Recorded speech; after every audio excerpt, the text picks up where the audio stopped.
ঘন বনের গভীরে, যেখানে গাছের ডালপালার ফাঁক দিয়ে সূর্যের আলো খুব কষ্টে মাটিতে পৌঁছাত, সেখানে বাস করতেন এক অতি সাধারণ অথচ বিশাল হৃদয়ের কাঠুরে। নাম তার বিনোদ, যার জীবন কাটত সকাল থেকে সন্ধ্যা অবধি কাঠ কেটে আর তা বিক্রি করে। কিন্তু তার আয়ের অর্ধেকের বেশি অংশ সে প্রতিদিন খরচ করত গ্রামের সেই সব দরিদ্র ও অসহায় মানুষগুলোর জন্য, যাদের না ছিল মাথা গোঁজার ঠাঁই, না ছিল তাদের শিশুদের মুখে দেওয়ার মতো এক মুঠো অন্ন। বিনোদ নিজে হয়তো রাতে শুকনো রুটি খেয়ে দিন কাটাত, কিন্তু সে যখন দেখত কোনো বিধবা নারী শীতের রাতে কনকনে ঠান্ডায় কাঁপছে, বা কোনো অনাথ শিশু ক্ষুধার তাড়নায় রাস্তায় কাঁদছে, তখন সে তার জমানো সেই সামান্য অর্থ দিয়ে তাদের জন্য কম্বল বা খাবার কিনে নিয়ে যেত। আর তার এই উদারতার খবর পুরো গ্রামে ছড়িয়ে পড়লে মানুষ তাকে বলতো বনের সাধু। যদিও বিনোদ সবসময় বলতো যে মানুষের সেবাই হলো পৃথিবীর শ্রেষ্ঠ ধর্ম, আমি তো কেবল সেই ধর্ম পালন করছি। একদিন এক প্রখর গ্রীষ্মের দুপুরে, যখন সারা বন প্রচণ্ড তাপে তপ্ত হয়ে উঠেছিল এবং বিনোদ ক্লান্ত হয়ে একটি বিশাল পুরনো ওক গাছের ছায়ায় বসে বিশ্রাম নিচ্ছিল, তখন সে দেখল এক বৃদ্ধ তৃষ্ণার্ত হয়ে তার দিকে তাকিয়ে আছে, যার পরনে ছিল চেরা ন্যাকড়া আর চেহারায় ছিল দীর্ঘ বছরের কষ্টের ছাপ। বিনোদ বিন্দুমাত্র ইতস্তত না করে তার নিজের খাবার জলের পাত্রটি এগিয়ে দিল এবং নিজের সামান্য রুটির টুকরোটিও সেই বৃদ্ধের হাতে তুলে দিল। আর ঠিক সেই মুহূর্তেই ঘটে গেল এক অবিশ্বাস্য ঘটনা। সেই বৃদ্ধ যেন অদৃশ্য হয়ে গেল এবং মুহূর্তের মধ্যে সেই পুরনো ওক গাছটি থেকে বেরিয়ে এল এক অপূর্ব জ্যোতি। আর সেই জ্যোতির মধ্য থেকে ভেসে এল এক ঐশ্বরিক কণ্ঠস্বর, যা বিনোদকে বলল যে তার নিঃস্বার্থ সেবায় সন্তুষ্ট হয়ে বিধাতা তাকে এমন এক পুরস্কার দিতে চলেছে, যা সে কখনো কল্পনাও করেনি। বিনোদের সেই কুঠারটি হঠাৎ করে সোনার কুঠারে রূপান্তরিত হল এবং তার সামনে খুলে গেল মাটির নিচে থাকা এক লুকানো ভাণ্ডারের দরজা, যেখানে ছিল রাজা বাদশাহদের আমলের স্বর্ণমুদ্রা আর রত্নভাণ্ডার। যা দেখে বিনোদ অবাক হয়ে গেল ঠিকই, কিন্তু সে তার স্বভাবসুলভ বিনয় হারাল না। সে সেই সম্পদ দিয়ে নিজের জন্য বিশাল কোনো প্রাসাদ না বানিয়ে পুরো গ্রামের দরিদ্র মানুষের জন্য তৈরি করল এক বিরাট স্যানিটোরিয়াম, বিদ্যালয় আর অন্নছত্র, যেখানে প্রতিদিন হাজার হাজার মানুষ অন্ন গ্রহণ করতে পারত। এবং সে নিজে আবারও তার সেই পুরনো কুঠার হাতে বনে চলে গেল কাঠ কাটার জন্য, কারণ তার কাছে প্রকৃত আনন্দ ছিল শ্রমের মধ্যে আর পরোপকারের মধ্যে। বিনোদের এই উদারতার কথা তখন রাজ্যের সীমানা পেরিয়ে সম্রাট পর্যন্ত পৌঁছে গেল, আর সম্রাট নিজে এসে বিনোদের সাথে দেখা করে তার এই মহানুভবতায় মুগ্ধ হয়ে তাকে রাজ্যের রাজকীয় অতিথি হিসেবে সম্মানিত করল। কিন্তু বিনোদ বিনীতভাবে প্রত্যাখ্যান করে বলল, আমার সম্পদ ওই গ্রামবাসীদের হাসিতে। আমি যদি প্রাসাদে থাকি তবে সেই হাসির উৎস কোথায় পাব? সম্রাটের দেওয়া সেই স্বর্ণমুদ্রার ঝনঝনানি বা সিংহাসনের আরামের চেয়েও বিনোদের কাছে বড় ছিল সেই তৃষ্ণার্ত বৃদ্ধের মুখে ফুটানো তৃপ্তির হাসি। আর এই জীবনের গল্প আজ প্রজন্মের পর প্রজন্মে ধরে মানুষের মুখে মুখে ফিরছে এক ধ্রুব সত্যি হিসেবে যে মানুষের সেবা করলে বিধাতা ঠিকই তার প্রতিদান ফিরিয়ে দেয়। তবে সেই প্রতিদান কেবল অর্থ নয়, বরং তা হল আত্মার শান্তি আর মানুষের দোয়া।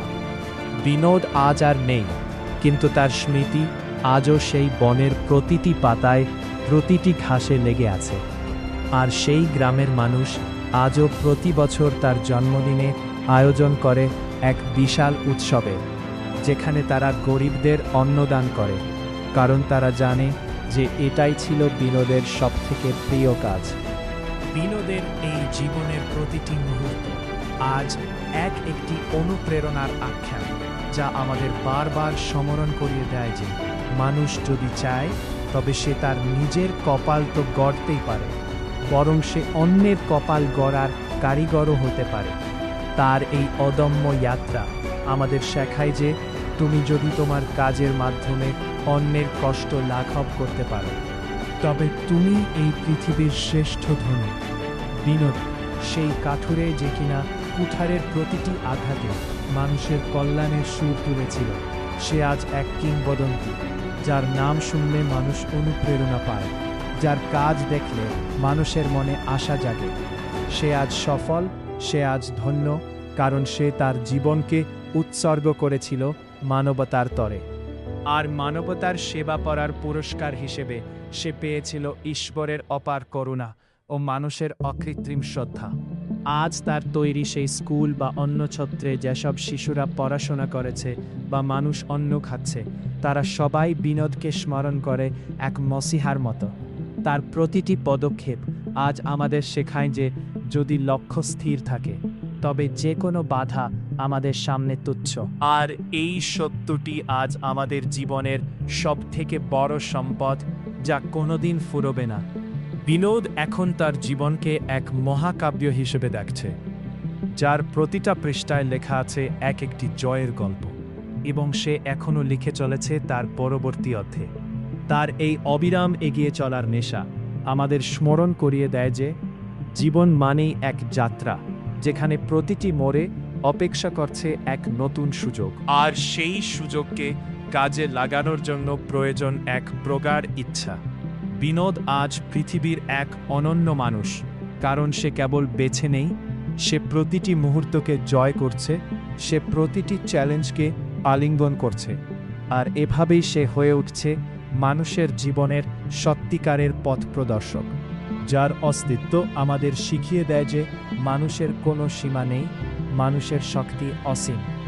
যদি তার ইচ্ছাশক্তি হয় বজ্রকঠিন, সে আজ সেই শিখরের ওপর দাঁড়িয়ে আকাশকে ছুঁয়েছে, আর সেখান থেকে সে আমাদের ডাকে, চলে এসো, তোমাদের জন্য পথ খোলা আছে, যদি কেবল তোমরা একবার সেই স্বপ্নের দিকে তাকানোর মতো সাহসটুকু করো। বিনোদ সেই কাঠুরে যে কিনা বন জয় করে জয় করেছে বিশ্ব। আজ তার গল্পের প্রতিটি শব্দ আমাদের অন্তরে গেঁথে দেয় এক চিরন্তন সত্য, যে মানুষ চাইলে ঈশ্বরকেও তুষ্ট করতে পারে, কারণ মানুষের মনের সৃজনশীলতা হল পৃথিবীর সবথেকে বড় অলৌকিকতা। সে আজ আমাদের সবার হৃদয়ে এক জ্বলন্ত অনুপ্রেরণা হয়ে বাস করে, আর এই ইন্সপাইরেশনই তাকে করেছে অমর, এক এমন মানুষ হিসেবে যার জীবনের কোনো শেষ নেই, শুধু আছে অবিরাম জয়যাত্রার এক অপূর্ব সুর। আর বিনোদ সেই সুরের এক অনন্য জাদুকর। তার জীবনের প্রতিটি ঘটনা আজ এক একটি উজ্জ্বল দৃষ্টান্ত, যা আমাদের বারবার স্মরণ করিয়ে দেয় যে মানুষ যদি চায়, তবে সে তার নিজের কপাল নিজেই গড়তে পারে, আর সেই গড়নের আনন্দই হল জীবনের সবথেকে বড় সার্থকতা। বিনোদের এই জীবনের গল্প আমাদের শেখায় যে সত্যিকারের উদারতা তখনই প্রকাশ পায় যখন তুমি তোমার সামর্থ্যের শেষ সীমা দিয়ে অন্যের মুখে হাসি ফোটাও, আর এই হাসির ভেতরেই লুকিয়ে আছে ঈশ্বরের সবচেয়ে বড় আশীর্বাদ, যা বিনোদ তার জীবনের শেষ দিন অবধি অনুভব করেছে, এবং আজও তার আত্মা সেই আশীর্বাদের ছায়ায় শান্তিতে অবস্থান করেছে। আর এই শান্তি হল জীবনের শ্রেষ্ঠ পুরস্কার, যা আমরাও অর্জন করতে পারি যদি আমরা আমাদের হৃদয়ের দরজা সবার জন্য খুলে দিই এবং বিনোদের মতো নিজেকে বিলিয়ে দিই অন্যের সেবায়। তবেই তো এই পৃথিবী হবে এক পরম আনন্দের আবাস, যেখানে কোনো অভাব থাকবে না, থাকবে শুধু ভালোবাসা আর একে অপরের পাশে দাঁড়ানোর এক অদম্য মানসিকতা। আর বিনোদ হবে সেই আন্দোলনের এক চিরন্তন আলোকবর্তিকা, যে আজও আমাদের পথ দেখাচ্ছে অন্ধকারের হাত থেকে আলোর দিকে।